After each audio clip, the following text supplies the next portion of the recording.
benefits of virtual events, get people from more places.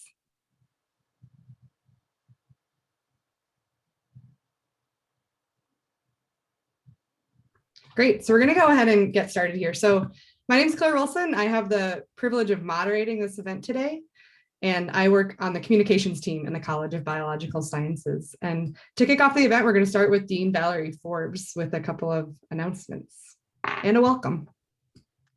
All right, thanks, Claire. Welcome to all, and welcome back to those who have joined us in years past.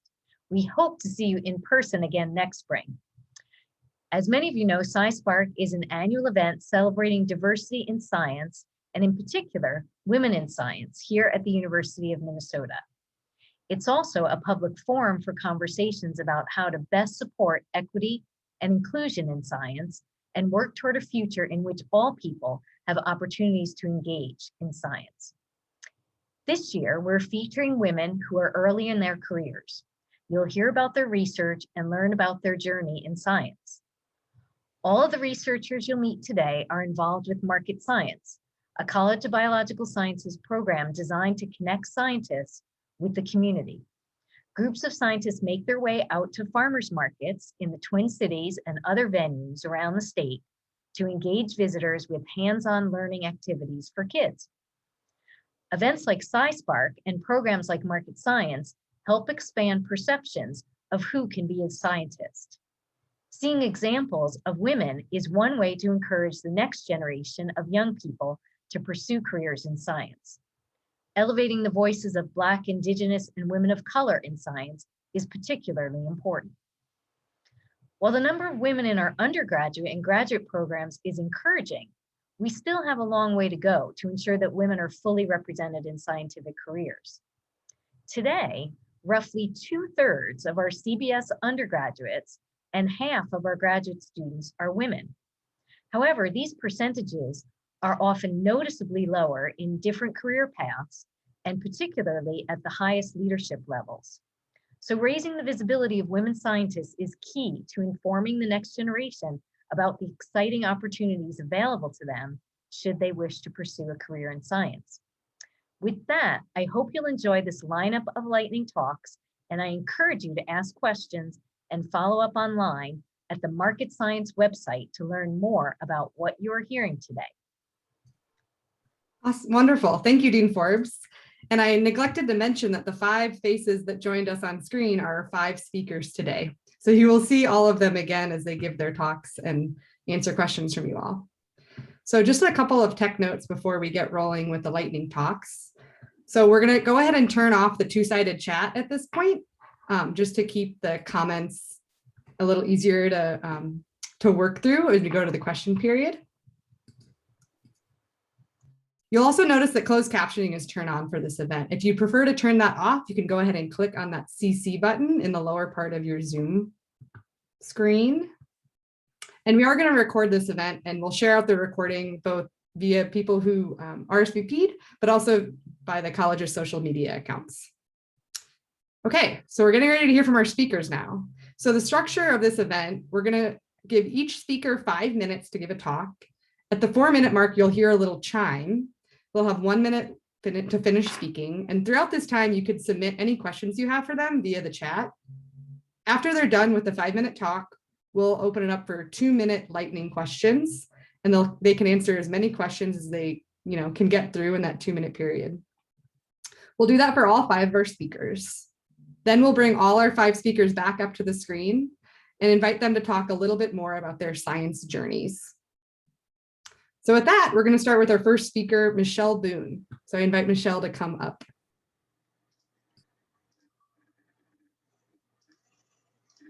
Excellent. Thank you for the introduction. I'm Michelle, and I'm a PhD candidate in the entomology department, and I'm excited to kick off our lightning talks tonight. And I'm going to be talking to you about fantastic bees and how to find them. So did you know that there are more than 20,000 species of bees in the world? Oftentimes when we think of bees, we picture honeybees, but there's really only a handful of species of honeybees. In North America, there's right around 4,000 species of bees, and in Minnesota, just over 400 species have been recorded. However, of those 400 species, there is only one species that's federally endangered, and that's the rusty patch bumblebee. So you may not be aware, but the rusty patch bumblebee is the Minnesota state bee as of 2019. So you can get items such as license plates and even Minnesota lottery tickets featuring our state bee. Now, the rusty patch bumblebee is of special importance to me because it is the topic of my research, which is about finding fantastic and rare bees. So the photo on the left is a rusty patch bumblebee, and you can see that rusty patch, which is where it gets its name. And my first main research question is, how do we find rare bees? Now, this may be kind of an odd sounding question, but if you want to study something, and even more importantly, conserve something, you have to be able to find it. And bees are small and they're fast, so they're not always the easiest things to find. So the photo on the right is me doing field work, and I'm actually going out and I conduct these bumblebee surveys, and I record every species I find. There's about 12 species of bumblebees I find in the Twin Cities. And I use that data that I collect from all the species to help learn how I can best find rare species.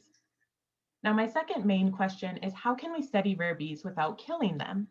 Again, that may sound like a really odd question, but it's actually regular practice in entomology, which is the study of insects, to kill the animals we study.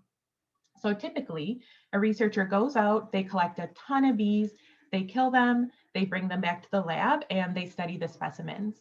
But with an endangered species, you can't do that. So I'm trying to figure out how I can do some population genetic work or learn about bee DNA without killing the bee. So that's the photo you see in the middle. It's kind of this homemade contraption. It's a tube with half of a Q-tip glued on the inside, and the Q-tip's been soaked in sugar water. I put a bee inside, it gets a free snack, it eats the sugar water, and some of its hairs and other little bits of bee rub off. So I get a DNA sample and the bee gets some free food.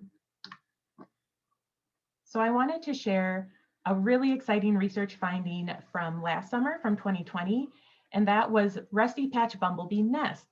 Now, this was super exciting. There were 3 nests reported, 2 in Minnesota and 1 in Wisconsin. And these are the first rusty patch bumblebee nests to be reported in decades. So after the colony died, all the bees died, which is natural at the end of the year, we were able to go in and collect the nest. So that's the photo on the left, and dissect the nest. And you can see some of the photos of that, of bees that were ready to emerge. And we can use that to learn about, well, were there pathogens present, or things like how many queens did this colony produce? So I will finish up with a misconception that I had about scientists when I was younger. So of course I pictured scientists working in labs, wearing white coats and pouring these colorful liquids into beakers. And then if you do it wrong, it explodes. You know how they show scientists in cartoons. And while I do work in a lab, there's a lot of other things that I do. So the photo on the left, there's me wearing, you know, my white coat, except it's a bee suit, and I was removing a common species of bumblebee from somebody's property. And then the photo on the right is me collecting that nest from the last slides, that rusty patch bumblebee nest, which was very tricky to find because the queen decided to build her nest in the insulation in the walls of a house. So to get it, we had to crawl through this hole into the basement of this house, and the homeowner was so gracious and kind to let us do this. And then we also had to lug our supplies through the hole and then extract the nest in this, you know, dark, dusky space, which was quite an experience. So with that, I am happy to take questions, and thank you so much for listening to my talk. Wonderful. Thank you so much, Michelle. So I invite everyone to submit their questions via the chat, and I will. So perfect. We just got a question. Do all bees sting? That is a great question. And actually, no, they don't. So all female bees can sting, but males do not have stingers. So they are completely harmless. How did the homeowner figure out where the nest was? That's a great question. That is a great question. So the homeowner just noticed bumblebees going in and out of this little hole by the stairs of her house. More, I think, impressive is that she knew they were rusty patch bumblebees and also knew who to call. Yeah, a pretty aware homeowner. Yes, yep. It brings a whole new meaning to noises in your walls. Yes. Deb asks, have you reached any initial conclusions on why they are endangered? I haven't, but there are a lot of people working on that, and it seems to be due to pathogens, so like diseases, and it actually seems like these diseases might be coming from domesticated bees, but that's still a question that's being looked into. Interesting. So we have a couple of gardener-like questions for you. So someone asks, what pollinator-friendly flowers or plants would you recommend to get rusty patch bumblebees to our yards? Ooh, that's a great question. There is a really great list online, and maybe I'll just put the link in the chat when I'm done talking, that the U.S. Fish and Wildlife Service gives. So that'll be better than me just naming off a bunch of plants. Yeah, awesome. So Stephanie asked, you mentioned a dozen bees in the Twin Cities area. What are some of those bees? And do you have a favorite one? Yeah, so I want to clarify a dozen bumblebees. There are much more than 12. Much more bees, yeah. Yes, but probably the most common one you'll see is, it has a boring name. It's the common eastern bumblebee.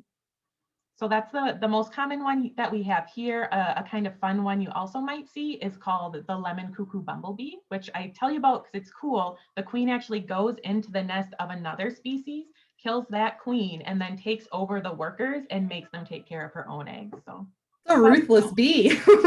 yeah. Wonderful. Well, we hit your 2-minute mark. Thank you so much, Michelle, and we'll see you back on for the closing panel. Great, thank you. And Jill's already on it. You can take it away, Jill. All right, great. Hi, everyone. I'm Jill Ecker from the Brand Vein Lab at the U. I use she, her pronouns, and I work with all sorts of different plants, but mostly sunflowers. And now after about 6 years of working with sunflowers, I've developed severe allergies to them. So at work lately, I look a little bit like a space woman, and that's me. So working with my sunflowers requires a solid understanding of sunflower natural history. And I like to frame evolution using 2 big questions. So where do species come from? So for example, why are there so many different sunflowers that look differently and live in different places? And what keeps species separate? So groups that are separated for millions of years often can't reproduce when they're reintroduced, or if they do, sometimes their hybrids are sterile, like mules. Why is that? So we study closely related species and hybrids to try to answer questions like those. So I study a fun system that intersects sunflower breeding with evolutionary ideas. I'm going to start by teaching you a little Greek, which will actually help you understand why these sunflowers are so complicated. So diploid means twofold form. And this refers to 2 sets of genomes. Just like us, Annuus gets 1 set from mom and 1 set from dad. And that's a very stable way to do things. And the annual sunflower is a great crop. You've eaten the seeds before, and it also makes a really healthy oil for cooking and eating. This Jerusalem artichoke, though, is an auto-allopolyploid, which is more complicated. It means self, other, manyfold form. So the ancestor of Jerusalem artichoke started out as a regular perennial diploid. And then auto here means that in the past, by mistake, a plant had a baby with twice the amount of DNA. This happens sometimes. That's how some polyploids arise. But to complicate things even more, this doubled sunflower got promiscuous and crossed with a different other species. So Jerusalem artichoke ended up with 6 genomes, 4 from one species and 2 from a different species. Then, to complicate things even more, we scientists thought we would like to try to squeeze 1 more distantly related genome into this complex, because we love the annual sunflower as a crop, but if we could get it to cross with Jerusalem artichoke, which produces these hardy perennial roots, maybe we could get a sunflower that has big seeds like we like, but also comes back every year. And we did, so now we have these weird hybrid sunflowers with 3 different sets of genomes in them. So the pink photo on the bottom left shows stained annual sunflower pollen grains. And the dark pink grains are good pollen. And if there's no dark pink, you just see a blue shell, and that's an empty, inviable pollen grain, and it can't make seeds. You can see a few grains like that here, but this is still good looking pollen. When an annual sunflower receives this annual pollen, you end up with a head full of seeds. Now compare that to these. These are two hybrid samples showing a couple of the different patterns we observe. And you can see that in the middle photo, there are little grains, but there are also a bunch of huge grains. And on the right, the sizes are more uniform, but most of the grains are empty. So we think that the highly diverged annual genome in the mix is likely really complicating pollen production, leaving some grains with too much and some with too little. So this system presents real challenges for breeding, but it also lets us ask some really interesting questions. So a little background on me and my path to science. I'm a first-generation graduate, and I grew up in a working-class family, and I'm the grumpy one in the old photo. I had a lot of attitude back then. But growing up, I really didn't know any scientists or people with graduate degrees beyond my family physician. I knew they existed, but they weren't hanging out with my parents or influencing me at all. And the me that I've grown into didn't really exist in my childhood or teen imagination. So I lacked what they call aspirational capital, which is really common for first-gen students. But when I went back to school as a non-traditional student, folks around me started encouraging me to do more, to apply to graduate school and follow my interest. And that encouragement was pivotal for me. So I realized you don't have to be a fancy person or a genius to do work that you care about. You need your curiosity and you need your skills, and you can learn skills and you can gain experience as early as undergrad through field courses and undergraduate research, and even more so in grad school. So this is a short presentation, but here's my email, and I'm not grumpy anymore. So I'm happy to chat about, if you're grappling with issues like aspirational capital or imposter syndrome, and just support young folks in their goals. So thanks everyone for listening. Thanks so much, Jill. And I love the line, you don't have to be a fancy person. No, you don't. You don't have to be a fancy person. I'm not Awesome. fancy. So we'll go ahead and come with some questions. So as a reminder, yeah, put your questions in the chat. So pollen isn't viable. So if the sunflower pollen isn't viable, how would they reproduce? Yeah, so an inviable pollen grain doesn't reproduce. So when we have pollen that looks kind of funny, like that hybrid pollen I showed you, we're going to end up with a head that has lower seed filling. So maybe in some of these hybrids, we have like a nice big head, but maybe only one or two seeds in the whole head. So this is a problem because we want to breed these sunflowers for their seeds. Like that's what we want to harvest. That's the thing we want. So that's part of what our breeding process is, to get fertility up. And things are getting a little bit better. Just this year, our breeder said that some of our flowers are producing 50% seed, which is a huge gain from. Huge increase from a couple, yeah. Yeah, it was pretty low. So someone has a question and is worried about the pollinators. So with the very varied pollen sizes, does that impact what pollinators are using the pollen? Yeah, that's a good question. The bees still seem to like these weird flowers, and we get thrips that like to eat the pollen too. So I mean, they seem to be functioning. I don't know if they go for the empty ones really, because they don't have any, like, you want the well, there's a protein coat, but I'm guessing that they probably want what's on the inside. That's the good stuff. Sure. Yeah, that's where the majority of the nutrients are. So one last question from Deb here. Would you recommend against planting hybrids in your garden? No, I mean, and in fact, one of the potential, routes that we could go with these, because they're perennial sunflowers that come back every year, and they have nice big heads on them. One thing that we're talking about is, if this whole seed oil thing doesn't work out, these would probably be really lovely horticultural flowers. So Wonderful. Thank you so much, Jill. We'll see you back online in a bit. all right. And our next speaker is already ready to go, so I'll turn it over to you. Wonderful, thank you.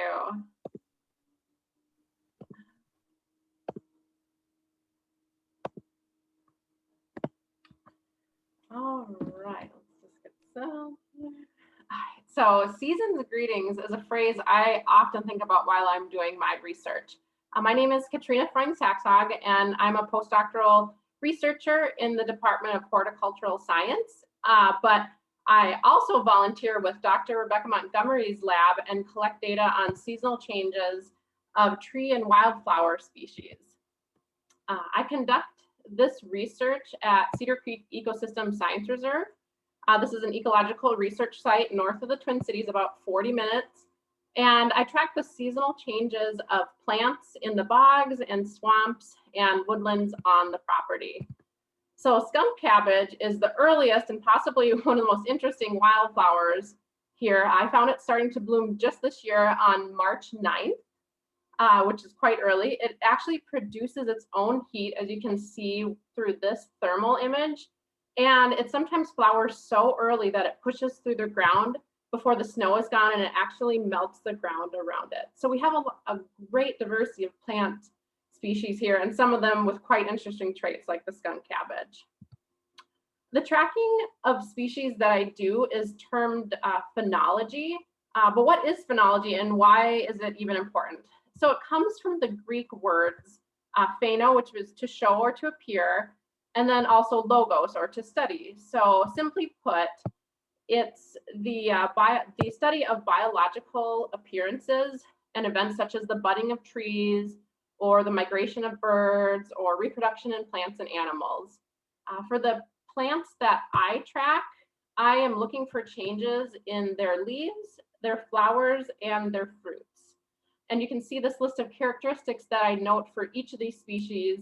I go out once or twice a week. You can see me pictured there looking up at the top buds of the trees to see if they are budding out yet. So we are first looking for, when do these life cycle changes occur? These characteristics that I have listed, when are they occurring? For example, when do the flowers open? When is the pollen released? Next, we are looking for patterns in these that we can detect over time. So for example, are species flowering earlier? Are they flowering later? Or are they flowering at the same time regardless of temperature or precipitation or anything like that? Our findings then lead to a third question, which is, why are these patterns occurring? And this is something that we aren't directly addressing in our program right now, but it's leading to kind of additional and side projects. One of the species that I track is Labrador tea. So this is a shrubby species that's typically found in sphagnum bogs, and that's where I find it, at Cedar Creek. And it's actually used in making medicinal products like oils and teas used for the treatment of coughs and colds. This beautiful little plant, it keeps its green leaves year round, so it's considered an evergreen. And it typically flowers in May and is pollinated by various bee and fly species. Combining our data with a historical data set from Cedar Creek, we see that the date of flowering, so the first day that flowering occurs, has been shifting earlier and earlier each year. And we estimate that over the past 40 years, it's actually shifted earlier by about 3 weeks. And this is a pattern we're seeing with other bog flower species flowering earlier. So how might earlier flowering affect this species and possibly other species in the bog? We don't know for sure, but one thing we are starting to keep an eye on, or that we're starting to note, are the pollinators that visit these plants. So if flowers are blooming earlier than the pollinators are actually arriving, how is this going to affect the plant reproduction and the sustainability of the system? So Labrador tea is just one of several species that I officially track and many others that I keep notes on. So entering into this research 2 years ago, knowing that phenology research is definitely like a playing the long game type research, I figured I'd enjoy some time outside, collect some data, and that would be about it. I wasn't expecting to become so attached to these species, and I wasn't expecting to find other species waiting, stories waiting for me in the woods and the bogs at Cedar Creek. So I've witnessed the flowering and the fruiting of this little species called naked midderwort, and it fruits with these little capsules in 2 clusters. I've been noting the dynamics of the red maple trees, which are male and female, or sometimes male and female flowers on the same trees. I've been noting the presence of crab spiders that wait at flowers and basically ambush pollinators as they come to visit the flowers. And then I've also gotten an insight or a window into the pollination of species that really aren't studied, such as this toy blade orchid being pollinated by mosquitoes, and this bog rosemary being pollinated by ants, even though it's occurring in the middle of a bog. So E.O. Wilson has written that there's infinite beauty and detail, and that each species is a world in itself with a unique biology and place in that ecosystem. So just like all of us here, these species have stories, and they are part of something larger that we are working on uncovering. So with that, I'd like to take any questions. Thank you, Katrina. And before I take a question, I want to do a quick plug for Cedar Creek's Facebook and social media accounts.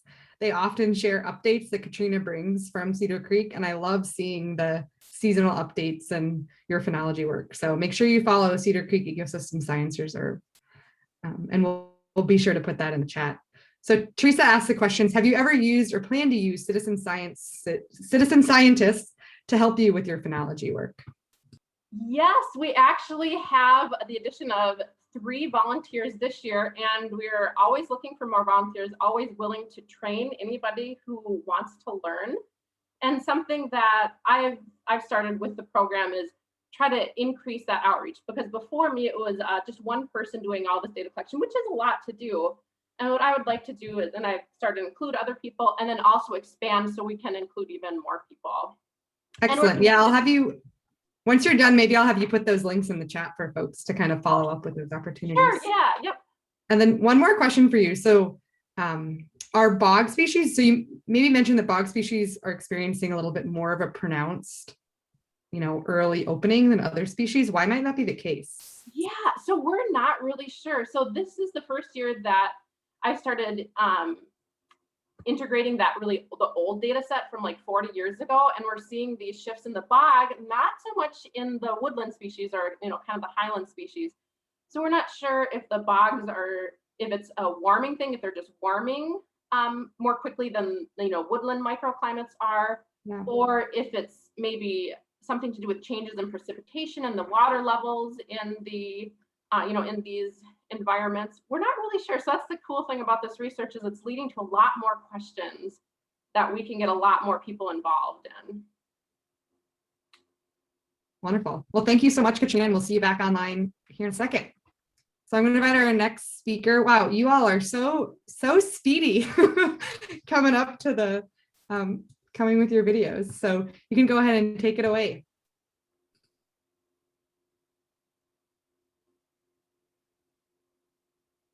Oh, I think you're muted, Samya.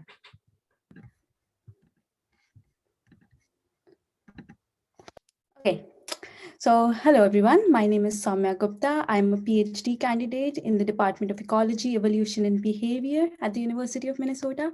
And today I'm going to be talking about frogs and their noisy environments. So if you have ever taken a stroll near water bodies on warm summer nights, then I'm pretty sure you've heard sounds like this.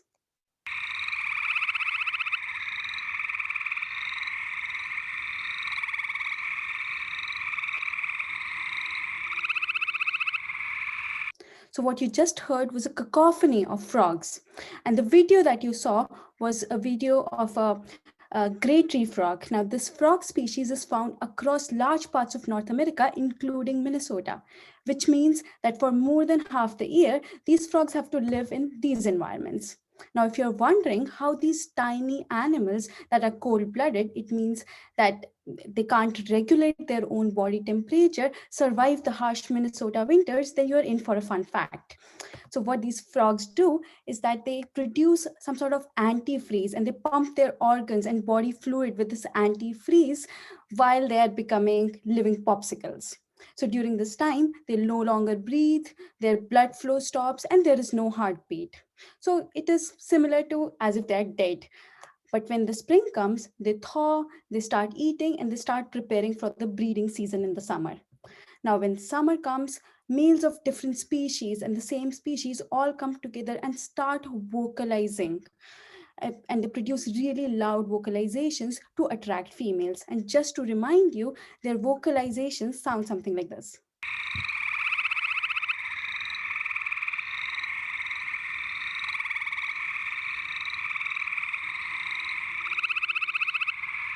Now, this scenario in which multiple individuals are vocalizing at the same time is something that we humans can relate to, right?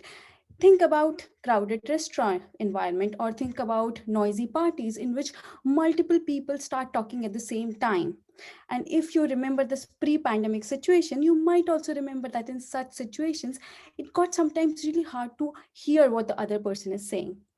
Now, even though we might not be able to hear conversations, it was not such a big deal for us. But imagine for a frog, especially for a female frog, who needs to listen to individual calls and then choose a male to mate with, not being able to hear in noisy environments is a big problem. They can't have babies if they can't hear calls. So I am interested in understanding, how does this noisy frog party affect the ability of females to pick their mates? And now I'm going to give you a teeny bit information about how do I do this information. So what I do is that I go out in the ponds, collect frogs at night, and come back and do experiments in our arena that we have set up in the lab. So this is all done in a sound chamber. So I'm going to show you a video of one of my experiments and explain you along the way of what I do.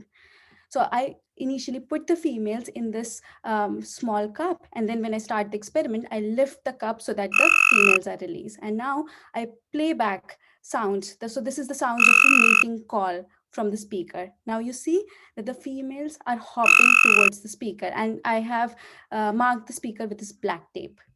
So this means that the females are able to hear the calls. The approach indicates that they're able to hear the calls. So I used this paradigm and I broadcast mating calls along with background noise. That means that sounds that have all the cacophony of frogs are included with the mating calls, and I broadcast them along with the mating calls and assess whether the females can still hear the calls of their males. So now I'm going to show you some results regarding that. So here what you're seeing is that the percentage of females responding, or the percent of females that are able to hear their mating calls. Gray bars indicate no noise situation in only mating signals are present.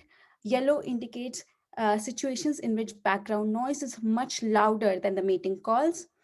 Blue indicates situations in which background noise is louder than the mating calls, but not as loud.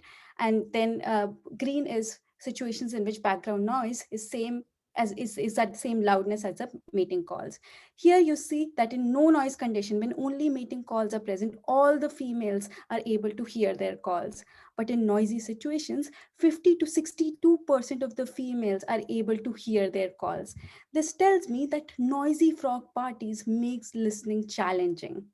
And that is, while that is true, you also see that around majority of the females are able to recognize their sounds. They're able to hear. So in an ongoing effort, I'm now trying to understand what are the different ways that frogs have evolved to listen in their noisy situations. And I'll be happy to take any questions after this. And thank you for listening. Thank you, Samya. That was wonderful. I think for me, thinking of a frogsicle is something that will stay with me, and a noisy frog party, which currently it's hard to imagine a noisy party, but the frogs are out there having them. So yes, they are. They will be ready soon. So Stephanie asks, where do you find frogs?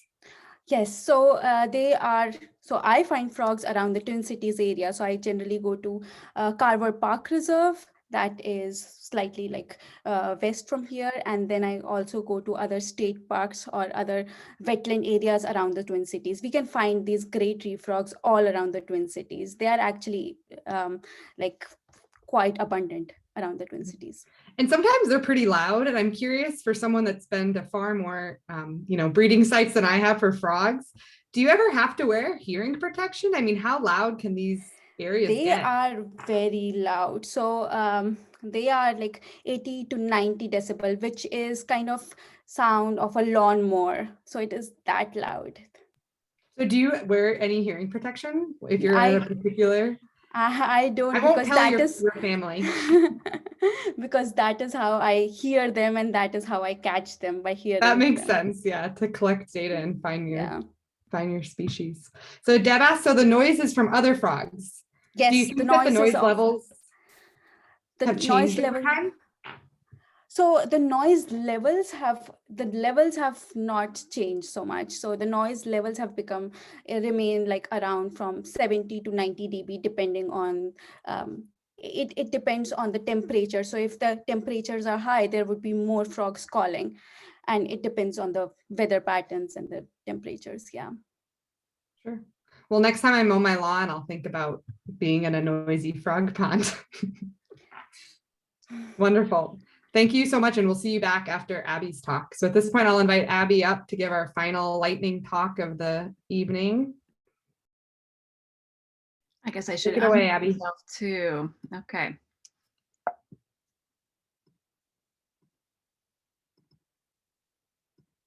All right, so hi, my name is Abby. I am a PhD candidate at the Department of Ecology, Evolution, and Behavior. And I'm going to talk to you a little bit today about my research studying people, cattle, and wildlife interactions in Eastern Africa. And specifically, my study site is in Kenya, which is here in Eastern Africa, but the particular system where I work is a very special one that kind of borders between Tanzania and Kenya. So maybe you've heard of the famous wildebeest migration in the Serengeti in Tanzania. You've maybe seen footage of wildebeest crossing a river, dodging hungry crocodiles. So that takes place here every year. Hundreds of thousands of wildebeest, zebra, and gazelle species move through Tanzania in the Serengeti, up north into the Masai Mara in Kenya, and then back down again.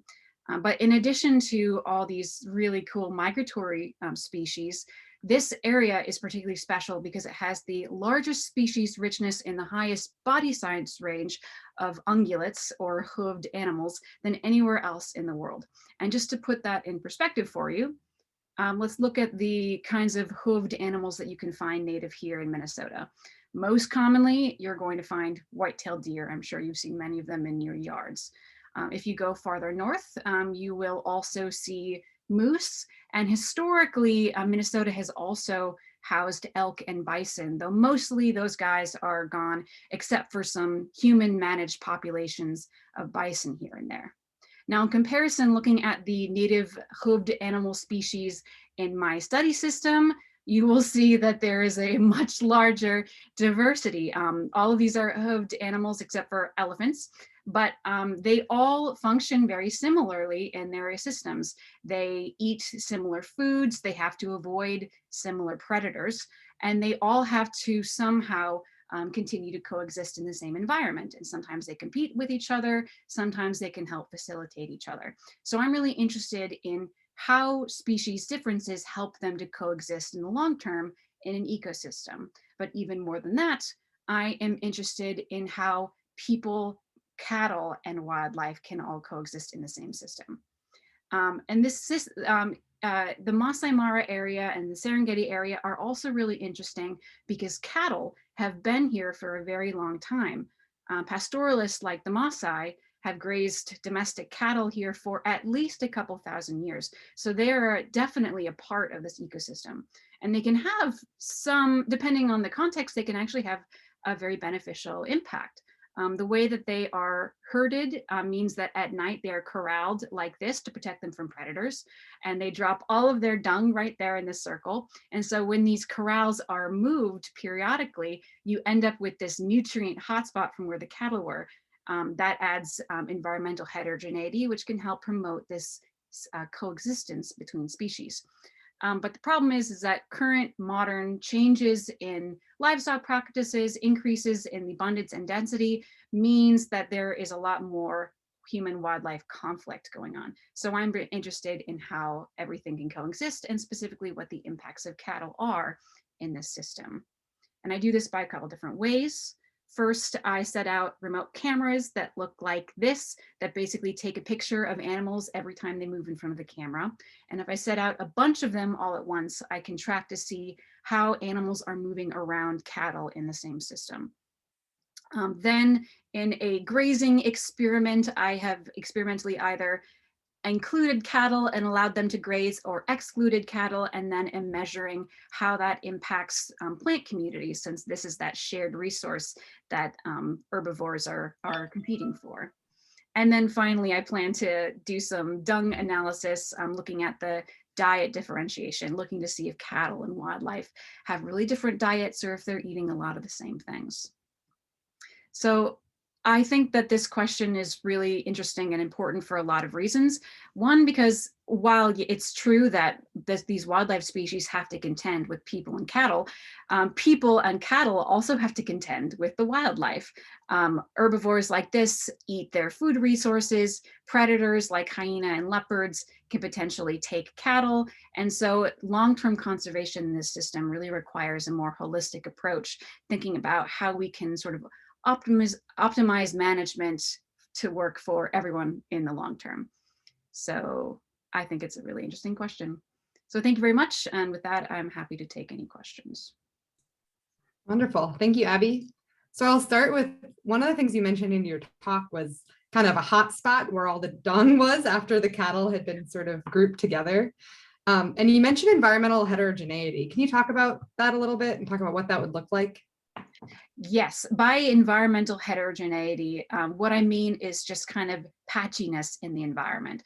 Over here, you might have really high quality, really nutrient dense grasses. Over here, you might have lower quality grasses, but kind of a shrub dominated area, basically just a lot of differences. And the more heterogeneous, patchy, different kind of habitats you have within a single system, the more you can allow species to sort of specialize in those different patches. And so it can kind of promote more species living in the same place.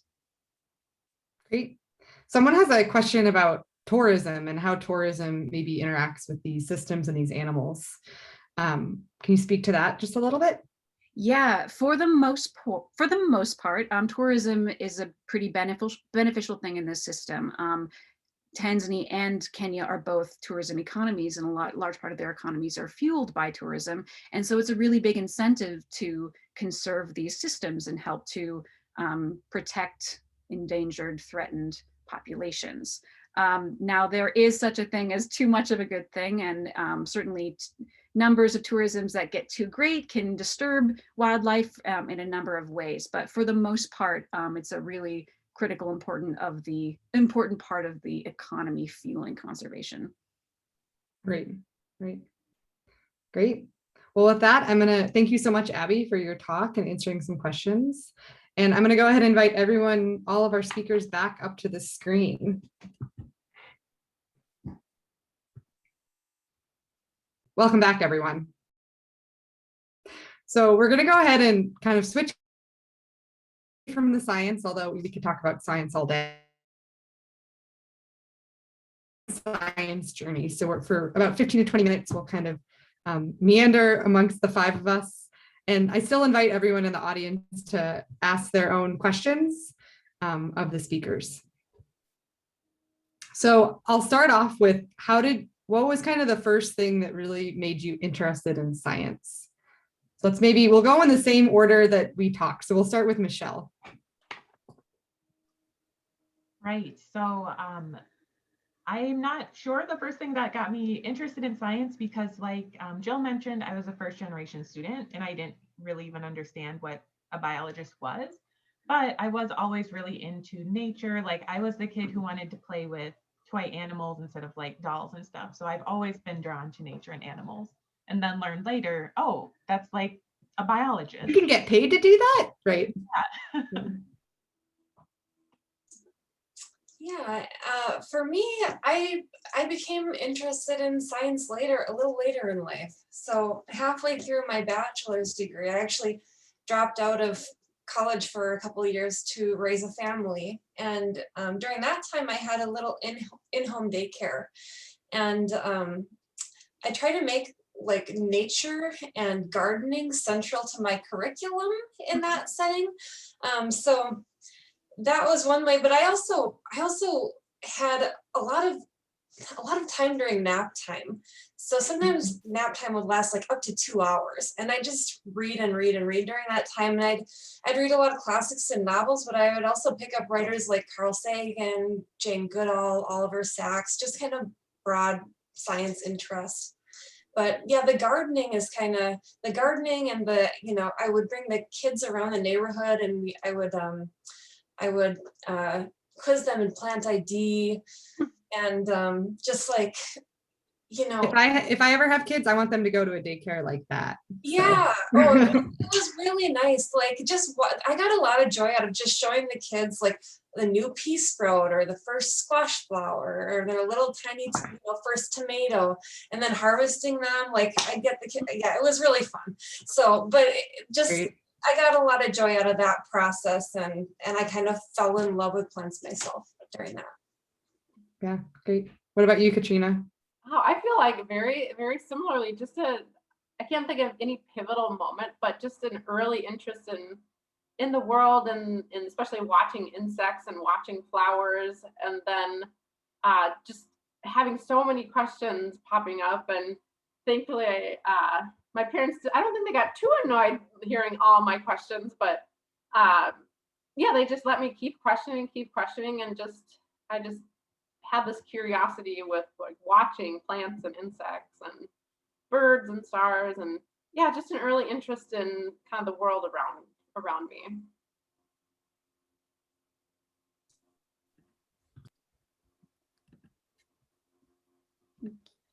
Should I go?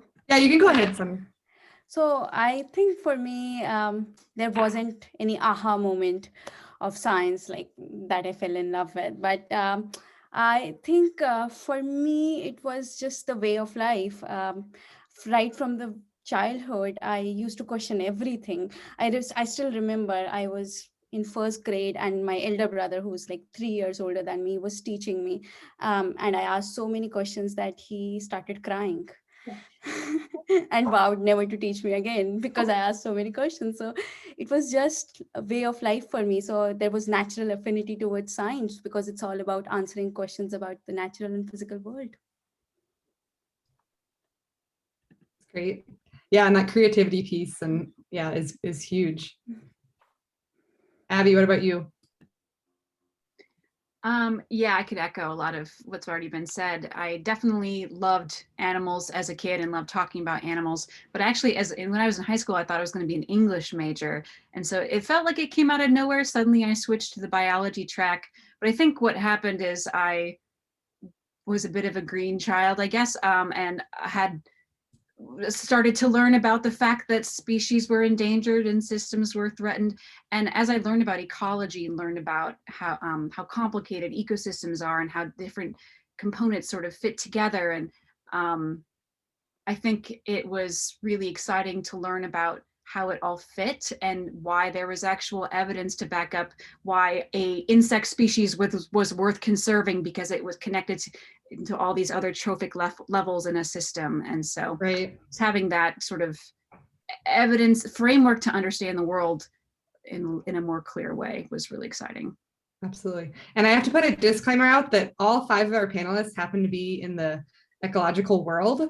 So if you don't like being outside or don't like insects or don't, that is okay. There are many other ways to do science that don't involve tromping around in the field or climbing into basements or, wearing a spacesuit to deal with the plant that you're allergic to. So there are many other avenues to kind of go down, but that's wonderful. So I guess Sorry, go ahead, Katrina. On that note, so my actual job is more laboratory based. So yeah, there's just so many ways to get involved with science, and all from the field to the lab. If you like both, you can do everything from field work, bringing it into lab, using the lab work to inform your field work. And yeah, it's really, really a wide range of things that you can get involved with. Yeah, absolutely. So another thing I want to make sure we cover is, all of you, I'm sure, have faced many obstacles on your journeys, in your undergraduate journeys, maybe in high school science, for those in graduate school or just finished graduate school. If you want to share one particular obstacle that you've had to overcome as your time in your journey as a woman in STEM, woman in science. So we can start with you, Michelle, if you're okay kicking us off again. Yeah, definitely. This is a tough question because I'm just like, all of it, just getting here was the challenge. Right. I had to just pick one thing. I think for me, it's getting over sort of the stereotypes that other people have about me and whether, I'm a scientist or not, as well as like my own self-doubts, just because like I mentioned, I don't think of myself as a scientist even now. I didn't have family or friends that were scientists. It just seemed like this sort of elite group of people that like wasn't me. So just kind of getting over that and realizing I am a scientist. And then, with other people's stereotypes, whether it's because I'm a woman or a person of color or even my appearance. I mean, I've got this crazy hair, like people don't think like, oh, that's a scientist. But I don't know. I've just learned to kind of not care what other people think. Yeah, that's great advice. To have your hair whatever color you would like it to be. And you are still a scientist. It's great hair. It is great hair. So, I've had to come over like personal struggles and things like that. But for me, like the internal work to grow has been like the greatest struggle for becoming a scientist. So like in the news lately, these Amazon workers in Alabama have been in the news. And I remember some of the workers were on the radio saying, we get $15 an hour, we get healthcare, and that's good enough. And what I hear is like, essentially, that's all we deserve. And this is a mindset that I've really had to wrestle with as a woman from a working class family. And sadly, I really identify with that. And I've really had to reprogram myself to stop apologizing for everything, to ask for things that I want, go for raises, responsibility, promotions. And those things do not come naturally to me. I really have to remind myself that I can do hard things and I have these skills and these skills are worth something. And I know these things, but I really envy the people to whom this kind of thinking comes naturally because it doesn't come naturally to me. So I would say that has been my greatest struggle. Thanks for sharing that, Jill.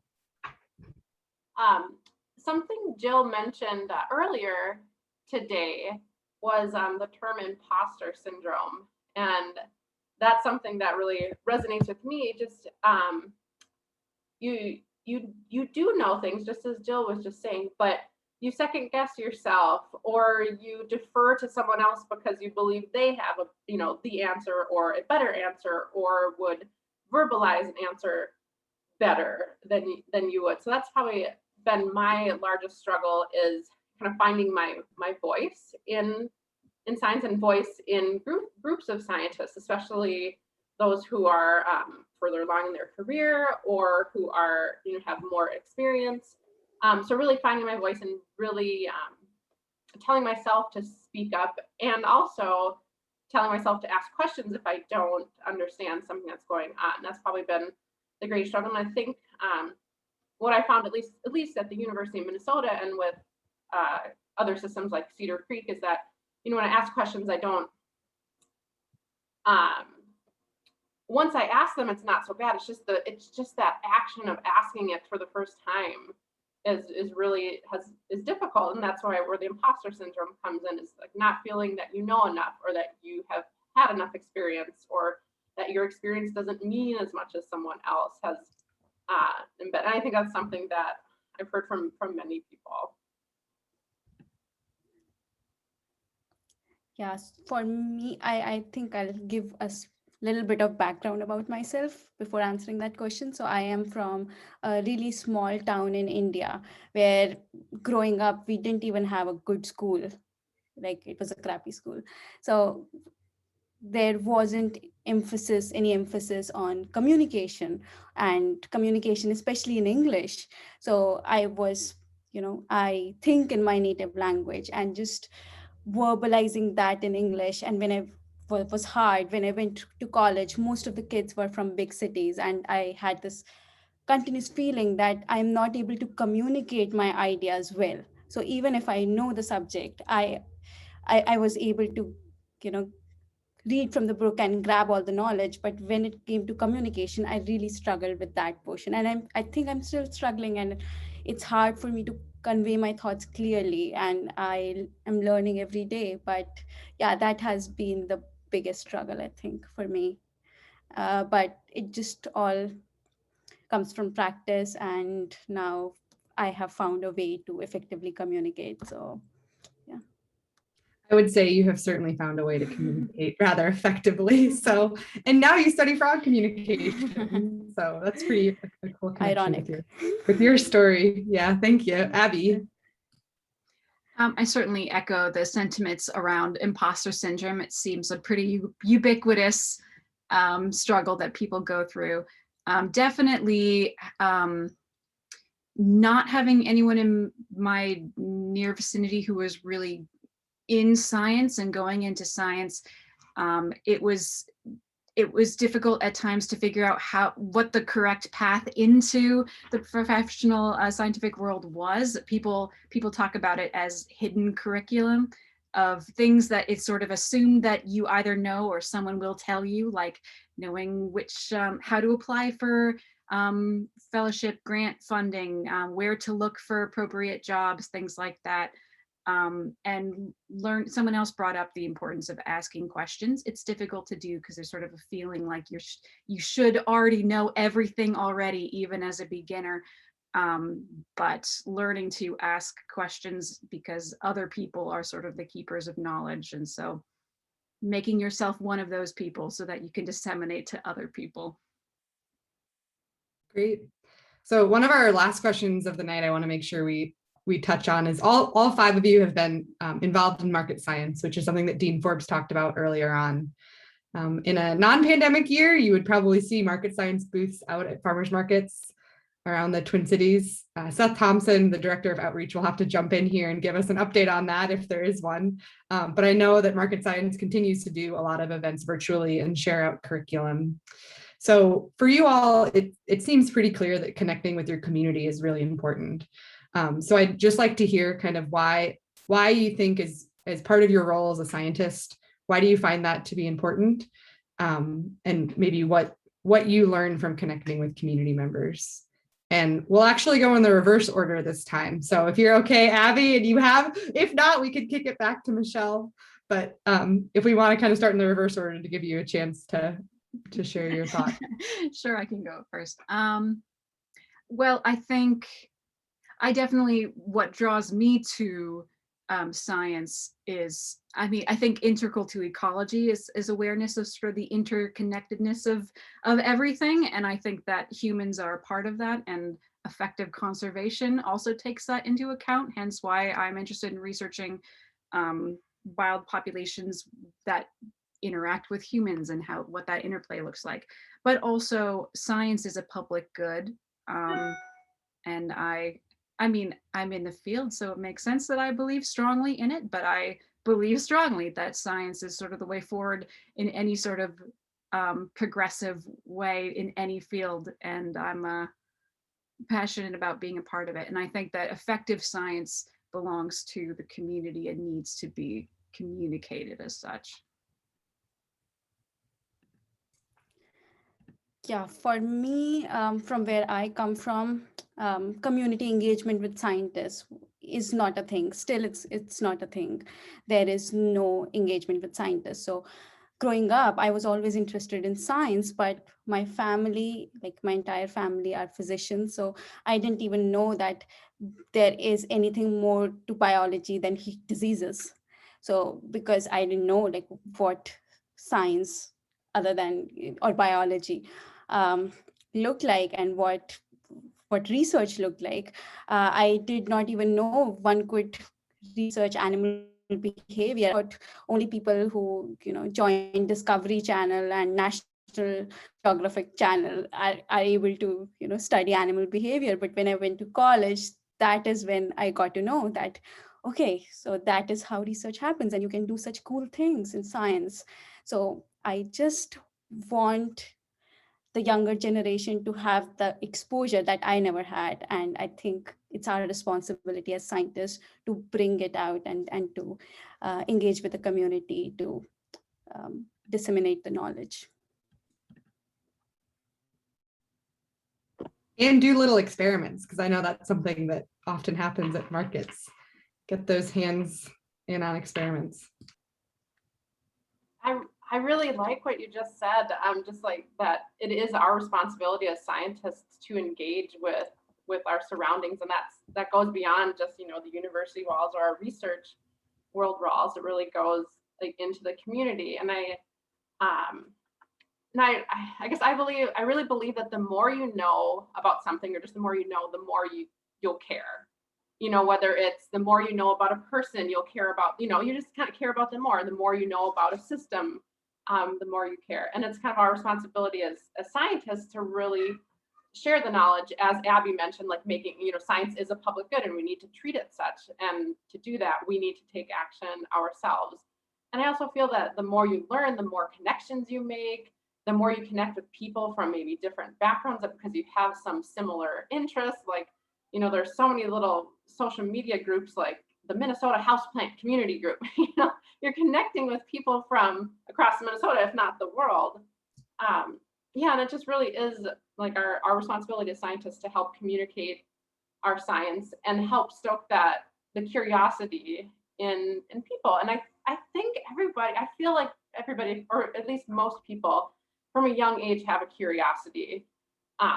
And it's just a matter of kind of stoking that fire and putting ourselves out there to be either role models or mentors for everybody, young and old. This isn't just elementary children, it's people who are retired, who are finding new interests in the world around them.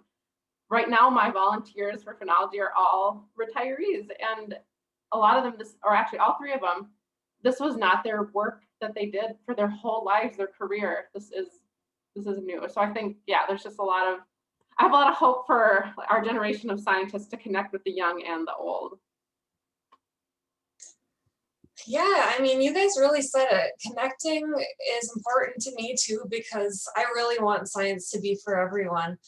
And I feel like, especially with concepts like evolution, like I usually talk about, evolution is so foundational to understanding biology, and it's so interesting. But my experience growing up was that I don't believe it was sufficiently addressed for me. I don't believe it was sufficiently addressed until I started reading books and studying science as an adult. And in my experience, at least with like the long form market science, is that people, and kids especially, are fascinated by evolutionary ideas when they're actually exposed to them and they get it. And I really love seeing that.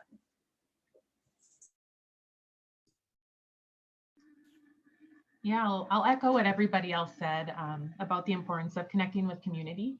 From kind of a practical standpoint for me, a lot of the information about where to find Rusty Patch bumblebees comes from, the public, like our Rusty Patch bumblebee nest. Both of those were reported by people who are not scientists, who had like attended an outreach event that, the Bee Lab here had done, and learned about Rusty Patch that way. So like a lot of like how we even study these species comes from citizen scientists. And then sort of more from like the personal standpoint, it's just part of my cultural background. We call it like lift as you climb. So, there's people who went ahead of me and sort of paved the way for me to get here. So now it's my responsibility to do the same and help the generation coming after me to get here. So a lot of it's just kind of a deeply personal cultural belief of mine as well. Michelle, I love lift as you climb. So what a wonderful, one of the last things we'll end on today. So thank you to all 5 of our speakers for joining us and sharing their science, and also sharing a little bit about their science stories. I'm going to go ahead and have Seth Thompson join us back online, and he is the the director of outreach for the college, and he's going to just put a plug for market science, both virtually and in person in a post-pandemic world. Thanks, Claire.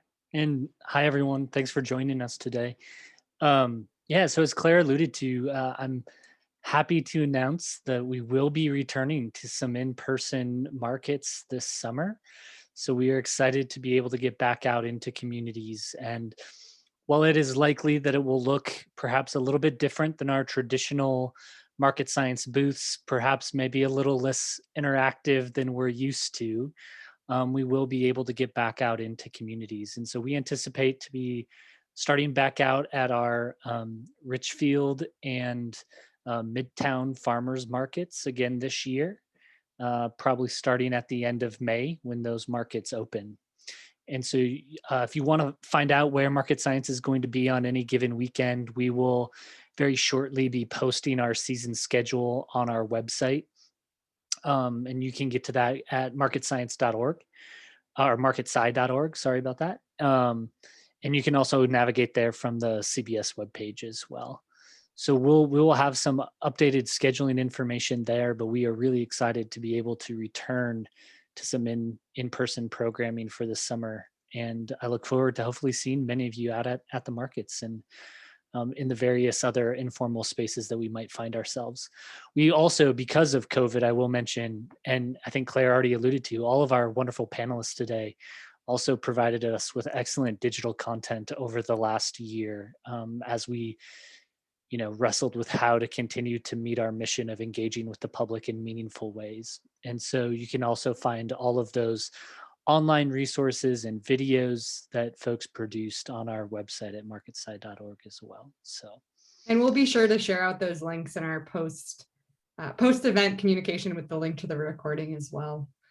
So with that, thank you all so much for joining us, and a special thanks to all our speakers for taking time to share their science and talk about their science journey. Thanks, everyone.